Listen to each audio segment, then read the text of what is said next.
Shida gani?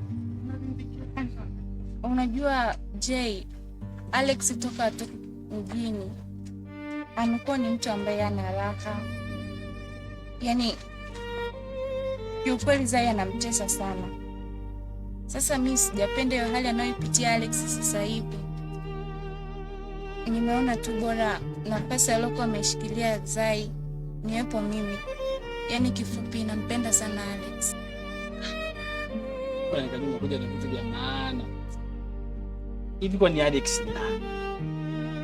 Alex si rafiki yangu tu.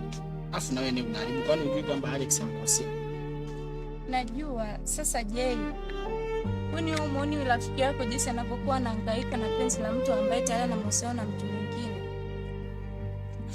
Wewe mwache hangaike bwana. Kwani mimi sivutii hapa kijijini?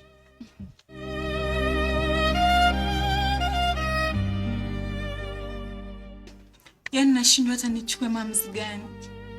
Kwa sababu nikiangalia upande wangu mwingine yupo Alex. Nikirudi upande mwingine yupo Jackie. Nashindwa niamue lipi. Alex anahitaji ukaribu wangu, lakini pia Jackie anahitaji macho yangu, anahitaji mboni zangu, shoga yangu. Nifanya nini? Kwa kweli shoga yangu, mimi sina cha kukushauri. Nafikiri ni watu wawili tu. Sasa mimi nikushauri kipi? Kwa hiyo shoga yangu, nataka kuniambia kwamba nataka kunirua.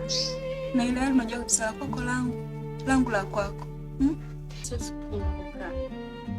Ukienda kuangalia, kila mtu hapa anakupenda, kila mtu anakulilia. Sasa mimi niingilia hapo kati, kushauri. Msikiza moyo wako. Unapokwambia. Chukua maamuzi. Nishasikiliza sana moyo wangu. Nimekosa maamuzi kama nimekuja kwa kushugani. Kwa kweli mimi shoga yangu sina cha kushauri. Kwa hiyo tu basi. Bora mimi niende. Sawa, hamna shida.